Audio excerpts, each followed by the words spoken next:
અમે ને ઘનશ્યામભાઈ સાહેબ એ નિયમિત સત્સંગમાં જતા હતા અને ત્યારે સ્વામીજી એક વિચાર બીજ રોપેલું હતું કે દુનિયાની અંદર જો કોઈ મોટામાં મોટો ધર્મ હોય, સ્વામીજી ગાયને બતાવતા રામચરિત માનસમાં લખ્યું છે, પરહિત સરીસ ધર્મ નહીં ભાઈ, પર પીડા સમ નહીં અધમાઈ. પરહિતના જેવા દુનિયાની અંદર કોઈ ધર્મ નથી. સ્વામીજી એ પણ કહેતા કે અષ્ટાદશ પુરાણેષુ વ્યાસસ્ય વચનદ્વયમ, 18 પુરાણ લખ્યા પછી મહર્ષિ વેદ વ્યાસે બે જ વાક્યોમાં એની પૂર્ણાહુતિ કરી. પાપ કોને કહેવાય અને પુણ્ય કેને કહેવાય, એના લેખા જોખા, એનું તારતમ્ય, એનું ડિસ્ક્રિમિનેશન મહર્ષિ વેદ વ્યાસે કર્યું. ત્યારે કહ્યું કે પરોપકારસ્તુ પુણ્યાય પાપાય પરપીડનમ. પરોપકારના જેવું આ દુનિયામાં કોઈ પુણ્ય નથી. અને પરપીડન કરવું, કોઈને મનથી, વાણીથી કે કર્મથી જરા સરખું પણ દુઃખ પહોંચાડવું, ચોટ પહોંચાડવી, પીડા પહોંચાડવી, વ્યથા પહોંચાડવી, એના જેવું પાપ દુનિયામાં બીજું કોઈ છે નથી. અને આ મનમાં વિચારો ઘૂમતા હતા.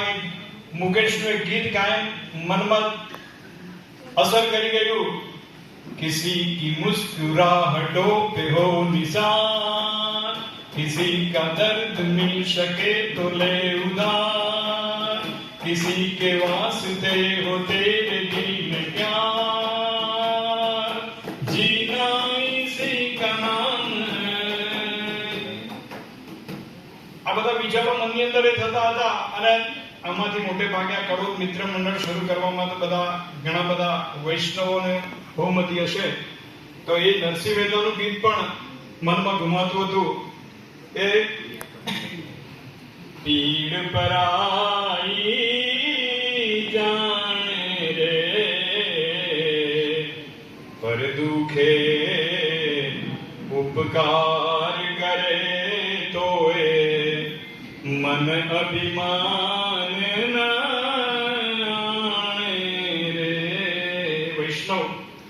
પરમ વૈષ્ણવ નરસિંહ મહેતાની વ્યાખ્યામાં પણ એને જ કહેવાય કે જે બીજાનું દુઃખ દર્દ જોઈને જેનું હૃદય દ્રવિત થઈ જાય.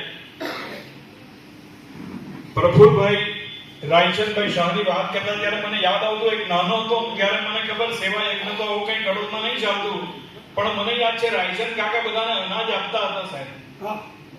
એ જમાનામાં સેવા યજ્ઞ ચલાવતા હતા, ધોતી પહેરતા હતા અને સજ્જન માણસ હતા. હું તો નાનો છોકરો હતો, ગામમાં કોઈ વખત પસાર થવાનું થતું તો એમને જોતો તો મને આનંદ થયો કે ભગવાને આ લોકોને આપેલું છે, પણ કેવી ભાવના છે એમની.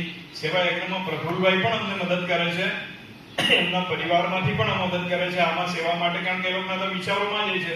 પણ તે જમાનામાં રાયચંદ કાકા એમના બાપ દાદા પણ કદાચ કરતા હશે, મેં નથી જોયું, પણ એ બધા લોકોને અનાજ પાણી જેને જે કંઈ જોઈએ એ રાયચંદ શેઠ કહેવાતા તે જમાનામાં. પણ સાદું જીવન હતું અને ઉચ્ચ વિચારો હતા પ્રફુલભાઈનું. અહીંયા બધા વાત કર્યા ત્યારે મને યાદ આવ્યું કે એ સેવા યજ્ઞ તે જમાનામાં એ લોકો ચલાવતા હતા. ધન્ય છે એમના પરિવારને.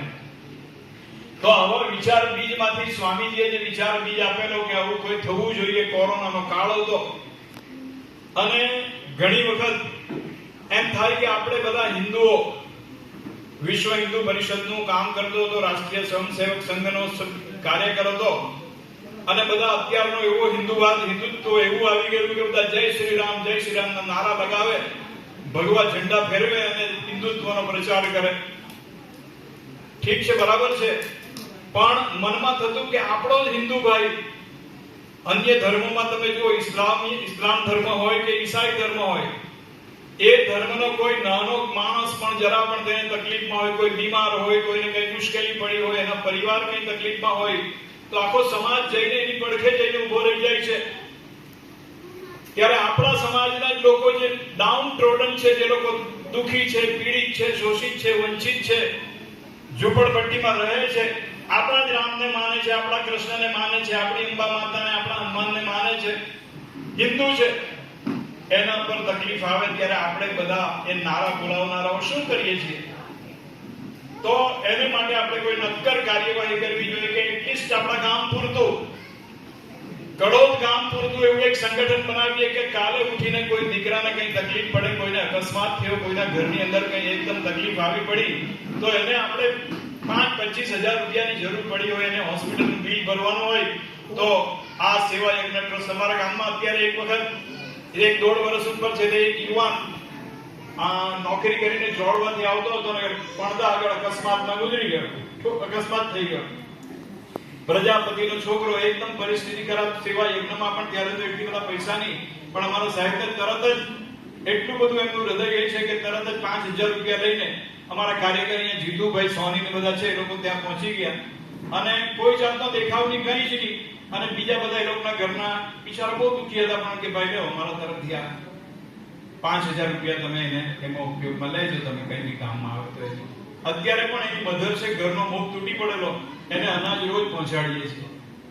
એટલે આવો વિચાર આવેલો કે આપણે આપણા હિન્દુ ભાઈઓની મદદ કરવી જોઈએ. આમ તો મનુષ્ય માત્ર બધા, આપણો ધર્મ તો એમ જ કહે છે કે માનવતા અને મનુષ્યતા, ઇન્સાનિયત એ સૌથી ઉપર છે ધર્મમાં, પણ એવા લોકોને આપણે મદદ કરવી જોઈએ એવો વિચાર આવેલો. અને તે દિવસે મનકામેશ્વર મહાદેવના મંદિરે 2021 ના જાન્યુઆરીની 31 તારીખે એક મીટિંગ બોલાવેલી.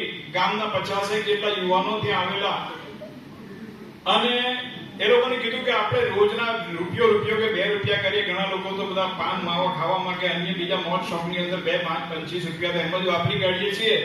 તો આપણે રોજના 5 રૂપિયા કાઢીએ તો મહિનાના 150 રૂપિયા તો આરામથી થઈ જાય. એટલાની બને તો મહિનાના 30 રૂપિયા 1 રૂપિયા પ્રમાણે. પણ આવા આપણે સભ્યો બનાવી આખા ગામની અંદર આવું નક્કી કર્યું, અને પછી પેલું એ ચાલતું ગયું ને કારોમાં ચાલતા ગયા. કોઈની પાસે માંગવાનો વખત આવ્યો નથી. અમે ફેસબુક ની અંદર પણ અમે લખીએ છીએ, તો અમે કોઈ દિવસ કઈ અમારો બેંકનો કોડ કે સ્કેનર પણ અમે મૂકતા નથી, કે કોઈની પાસે માંગતા નથી. અને ભગવાન કેવો હોય છે, અથવા તો કોને કુદરત કહેવાય, કુદરતની કૃપાની પ્રતીતિ કરવી હોય તો અમને એમ થઈ ગઈ છે કે આવું એક સત્કાર્ય શરૂ કર્યું. આજે 25,000 રૂપિયા, કાલે 5,000 રૂપિયા, કાલે 10,000 રૂપિયા, કાલે 2,000 રૂપિયા. આજની તારીખમાં મગજિયા, લાડુ અને ભજીયા અને રાયતું અમારા પ્રબોધભાઈ જોશી, એમનું આપણે પુણ્ય સ્મરણ કરીએ. કડોદ હાઈસ્કૂલના નિવૃત્ત શિક્ષક સોની ફળિયામને એમની આજે પુણ્યતિથિ છે. એમની દીકરીઓ તરફથી સેવા યજ્ઞ સંસ્થાને 5,000 રૂપિયા ગયા વર્ષે પણ મેં કે ભાઈ તમે લોકો આટલું સારું કામ કરો છો, દર વર્ષે અમે તમને આપીશું કઈ ને કઈ. અને કોઈની પાસે માંગવાનો વખત નથી આવ્યો કે ભાઈ અમે સુધીરભાઈને પણ કીધેલું કે તમે સેવા યજ્ઞ મેં કહ્યું અમે તો કોઈ પાસે કઈ માંગતા નથી, અમને એમ જ કઈ ને કઈ મળતું રહે છે અને ચાલતું રહે છે, સેવા થતી રહી છે.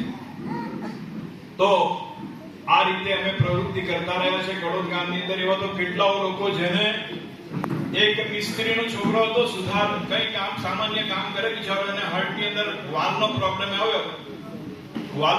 આવ્યો એટલે એને બારડોલીમાં બતાવ્યું, અને બારડોલીમાં બતાવ્યું એટલે સુરતમાં બતાવવાનું આવ્યું, અને પછી તો એને એમ કે બહુ મોટો પ્રોબ્લેમ છે, અહીંયા થાય જ એનું ઓપરેશન તો વાલ્વનું.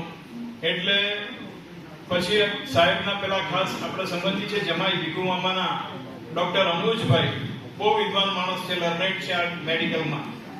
એમને બતાવ્યું એટલે એમને એટલી બધી મદદ કરી કે એને ત્યાં અમદાવાદની યુએન મહેતા હોસ્પિટલમાં એમનો મિત્ર હતો, એને બધું ચિઠ્ઠી લખી આપી અને એને ભાઈને મોકલી આપ્યો. અમે કીધું ભાઈ તારા માટે ગાડીની પણ વ્યવસ્થા અમે કરી દઈશું. એને ત્યાં સુધી પહોંચાડવા માટે ગાડી કરી આપી, લાવવા માટે પણ ગાડીની વ્યવસ્થા કરી. 2 વર્ષમાં એકદમ સાજો સામો થઈ ગયો છે. અત્યારે પણ આજે જ કદાચ એક ગઈકાલે કઈ દવા લેવા ગયેલો હતો, 2 મહિનાની 3 મહિનાની દવા લઈ આવે તો અહીંયા આવે છે અને દવાનું બિલ આપે, અમે તેને દવાના બિલના પૈસા આપી દઈએ છીએ. એવા ઘણા બધા લોકો છે કડોદમાં. કોનો ઉલ્લેખ કરું, ફેસબુકમાંથી એક મુદ્દો કાઢે તો એના પર ઘણી બધી વાત થાય એવી છે, પણ તમે લોકો પણ બધા એ જોતા જ રહ્યો છો એટલે એના વિશે વિશેષ વાત કરતો નથી. સૌથી પ્રથમ આ કાર્યક્રમ શરૂ કર્યો ત્યારે બધા લોકોને કીટ પહોંચાડવાની કે ટિફિન પહોંચાડવું જોઈએ. એની અંદર દિવાળી બેન ટ્રસ્ટ ચાલે છે. આપણા બાજુના ગામ સિંગોદ ગામ છે, એના એક ભીખુભાઈ ઉકાભાઈ પટેલ, બીયુ પટેલ ખૂબ સેવાભાવી માણસ છે. અત્યારે પણ એની સાથે વાત થાય તો કહે છે કે તમારે જે કંઈ જોઈએ તમે આ સેવા કરો, તમારે જે કંઈ તકલીફ હોય તો અમે મદદ કરીશું. તો એમણે લગભગ 2-2.5 વર્ષ સુધી બધા કીટના અને ટિફિનના પૈસા એમણે જ આપ્યા છે. એમના સંચાલક છે નલિનભાઈ જોશી. એ બધાને પણ અત્યારે આ કડોદના લોકો બધા અહીંયા બધા વડીલો ભેગા થયા છે ત્યારે એમનું સ્મરણ કરીએ. એ ભીખુભાઈ ઉગાભાઈ પટેલ અને નલિનભાઈ જોશી, એમનો પણ આ સંસ્થાના એમાં ખૂબ મોટો ફાળો છે. તો અત્યારે લગભગ 15 જેટલા નિરાધાર લોકોને નિયમિત ટિફિન પહોંચે છે. આજે પ્રબોધભાઈ જોશીના સ્મરણાર્થે આવતીકાલે ગુલાબ કાકા હતા આપણા સેવા સહકારી મંડળીમાં. એ ગુલાબ કાકાની આવતીકાલે પુણ્યતિથિ છે, ગુલાબસિંહ માનસિંહ દેસાઈ. તો એમના નિમિત્તે આવતીકાલે અમે બધાને, ત્યારે એ લોકો જે આપવા વાળા હોય છે એમના પરિવારના લોકો એમ કે કઈ મિષ્ટાન અને ફરસાણ પણ આપજો સાથે. એટલે કોઈ દિવસ સમોસા બનાવીએ, કોઈ દિવસ ખમણ મૂકીએ, કોઈ વખત ભજીયા મૂકીએ, કોઈ વખત બટાકા વડા મૂકીએ, કઈ ને કઈ ફરસાણ અને સાથે મીઠાઈ પણ એવી રીતે બધા લોકોને પહોંચાડીએ. કીટ પહોંચાડીએ બધાને ઘરે ઘરે. દર મહિને તો અમે આ છોકરાઓ આપવા જતા હતા. અમારો દીકરો ત્યાં આપવા જાય તો એક દિવસ એણે મને રજૂઆત કરી કે એક બેન ઘરમાં કામ કરતી હતી, વિધવા બાઈ, યુવાન બાઈ, વિધવા થઈ ગઈ હતી ભોઈ સમાજની, અને એ બિચારી કઈ કામ કરતી હતી. પેલો નાનો છોકરો 5-7 વર્ષનું છોકરું, અને એ છોકરાએ જોયું કે આ લોકો મારા ઘરે આપવા આવ્યા તો દોડતો બારણા સુધી ઉચકાઈ નહીં, તો પણ એ બિચારો છોકરો આટલી મોટી કીટ, લગભગ 17 કિલોની કીટ લઈને ઘરમાં ખેંચીને ગયો. કે બિચારાને એટલો બધો આનંદ થયો એની મા પાસે કે મારા ઘરે કઈ ગિફ્ટ આવી, આ લોકો મને ગિફ્ટ આપ્યા. મારા ઘરની અંદર અમે બધા ખાઈશું, આવું કઠોળ છે 3-4 જાતના, અને અનાજ છે બધું અમે બધા ખાઈશું, ચોખા ને લોટ ને તેલ ને બધું જ આપીએ છીએ. કહેવાનો અર્થ આવા બધાના આંસુ લૂછવાનો પ્રયાસ એ સેવા યજ્ઞ સંસ્થા દ્વારા સ્વામીજીની પ્રેરણાથી કરવામાં આવ્યો. ઘનશ્યામભાઈ સાહેબને ખબર પડે કે દંતાઈ માતા આગળ હળપતિવાસ છે ને ત્યાં કોઈ બાઈ છે તે બેન છે તે એનો પગ કપાઈ ગયેલો છે, અને એને ટિફિન પહોંચાડવાની જરૂર. ઘનશ્યામભાઈ જાતે સ્કૂટી લઈને ત્યાં ચાલ્યા જાય અને તપાસ કરે કે બેન તારે શું જોઈએ છે, અને એને ટિફિન પહોંચાડીએ છીએ. તો આવી રીતે બને એટલી કડોદ ગામની સેવા કરે. હજુ પણ અમારી એવી ઈચ્છા છે કે આવું જ્યારે કોઈના ઉપર કંઈ આવી પડે, કોઈને હમણાં એક છે તે હળપતિ 5 આંબલીની અંદર હળપતિનો છોકરો 5-6 વર્ષનો છોકરો ખેંચ આવી ગઈ એકદમ બહુ બધી, અને એ બેભાન થઈ ગયો એટલે સરદાર હોસ્પિટલમાં લઈ ગયા. સરદાર હોસ્પિટલ વાળાએ તપાસ કરીને કીધું કે એને તમે સુરત લઈ જાઓ, અહીંયા નહીં ચાલે. અને બિચારાને કોઈ કંઈ મળી ગયો છે એ લોકોને, એટલે લોકો એને પ્રાઇવેટ હોસ્પિટલમાં ત્યાંથી ગભરાયેલા હતા એટલે શિશુદીપ નામની હોસ્પિટલ છે ડોક્ટર જ્યોતિષ પટેલની, એમાં દાખલ કરી દીધો. હવે ત્યાં દાખલ થયા પછી એ લોકોને તરત ખબર પડી, 2-4 કલાકમાં પૈસા માંગે ત્યાં તો, એટલે એ લોકો તરત જ ત્યાંથી ઉઠાંતરી કરવા તૈયાર થઈ ગયા કે ભાઈ અમે તો સિવિલ હોસ્પિટલમાં જતા રહેવાના સુરતમાં. અને કોઈકે વાત કરી કે આ સેવા યજ્ઞ કડોદમાં કામ કરે છે, એ લોકો આમાં કઈ હેલ્પ કરશે. અને અમારી પાસે વાત આવી, ભાઈ આવી પરિસ્થિતિ છે, જીવન મરણ વચ્ચે ઝોલા ખાય છે, છોકરો બેભાન થઈ ગયેલો છે. એટલે મેં ડોક્ટર જ્યોતિષ પટેલને ફોન કર્યો. ડોક્ટર જ્યોતિષ પટેલ કહે કે સાહેબ આમાં કઈ સુધારો થઈ જશે આમાં? તો કે ભાઈ આને ખેંચ આવતી છે ને ખેંચના ઇન્જેક્શનની ટ્રીટમેન્ટ કરવી પડશે 3-4 દિવસ સુધી, ચોક્કસ બંધમાં આવી જશે, સારો થઈ જશે. તો જ્યોતિષભાઈ અમે મેં કોઈ ટ્રસ્ટ વાળાને વાત કરવી પડે મારે બધાને, અને અમે મદદ કરીએ, પણ આશરે કેટલો ખર્ચો થશે? તો એમ કે 20-25 હજાર રૂપિયામાં છોકરો બેઠો થઈ જશે. સારું, તો મૂકું એટલા થતા હોય તો હું મારા ટ્રસ્ટમાંથી મંજૂર કરાવી દઉં, અને તમે માનશો ને 25,000 રૂપિયાનું બિલ એનાથી વધારે થાય. આમ તો પ્રાઇવેટ હોસ્પિટલમાં 40,000 તો અમદાવાદમાં થઈ જશે, પણ 25,000 રૂપિયામાં જ એમણે બોલેલા એકવાર જ્યોતિષભાઈ, એમનો પણ આભાર, એમણે લઈ લીધા. અને પણ 4થે દિવસે છોકરો હોસ્પિટલના પગથિયા ઉતરીને દાદર પર કૂદે અને રમે, અને એમ કે મને કોઈ લેવા આવે ને મને ઘરે લઈ જાય. બિચારો સાજો સામો થઈ ગયો.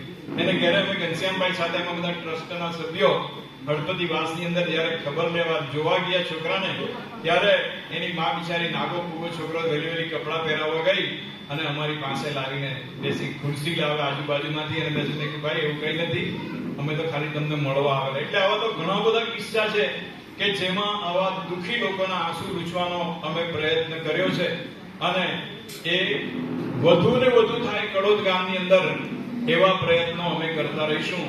એની અંદર કડોદના લોકો, વિદેશમાં વસતા કડોદના લોકો, આજુબાજુના લોકો, અહીંયા સુરતના લોકો, અહીંયાથી પણ એવા કેટલાઓ છે કે જે લોકોએ તરફથી પોતાના માતા પિતાની પુણ્યતિથિના નિમિત્તે હોય કે જન્મદિનના નિમિત્તે હોય કે મેરેજ એનિવર્સરીના દિવસે હોય, એ સેવા યજ્ઞની અંદર કઈ ને કઈ સહયોગ મળેલો જ છે. ભાઈ પ્રફુલભાઈ એમના ધર્મપત્નીના પુણ્યાર્થે પણ દર વખતે અમને કઈ ને કઈ સેવા સહયોગ કરે છે.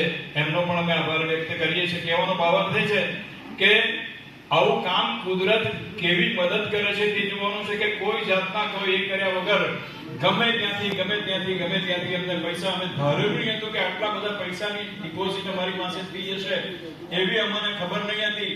કે અત્યારે કોઈને અમારી પરિસ્થિતિ એવી છે કે ખરેખર કોઈ જીવન મરણ વચ્ચે ઝોલા ખાતો હોય અને એને જરૂર હોય તો 1 લાખ રૂપિયા પણ એક મિનિટે અમારા ઘનશ્યામભાઈ સાહેબ કહે તો અમે આપી શકવાને આપ બધાના સહયોગથી, આપની બધાની ભલી ભાવનાથી એ શક્ય છે કે એ સેવા યજ્ઞ સંસ્થા એનું બિલ ભરી શકે, એને બચાવી શકે એવી એક પરિસ્થિતિમાં છે અત્યારે. તો આવી રીતે સેવાના કાર્યક્રમમાં કે દેખાતું નથી. અને ઉમેશભાઈ મારા બહુ વખાણ કરતા હતા એટલે મારાથી બોલાય, હું બ્રાહ્મણ રહ્યો એટલે કઈ ને કઈ મગજમાં આવી જાય. પણ સેવાનું કામ કરીએ છીએ અને આપ બધા ના સહયોગથી, આપના પ્રેમથી તમે ખાલી એટલું કરજો, તમારા જેવા અહીંયા સુરતમાં વસતા લોકો 5 માણસને, કડોદના લોકોને વાત કરશે, કડોદની દીકરીઓ જ્યાં છે ત્યાં, કે કડોદમાં આવું સેવાની પ્રવૃત્તિ આપણા ગામની બહુ સારી ચાલે છે. બસ આટલું જ તમે અમારા વતી કહેજો અને પછી આગળનું કામ તો કુદરત કરતો રહેશે. Thank you. આપ સૌનો ખૂબ ખૂબ આભાર. નમસ્તે.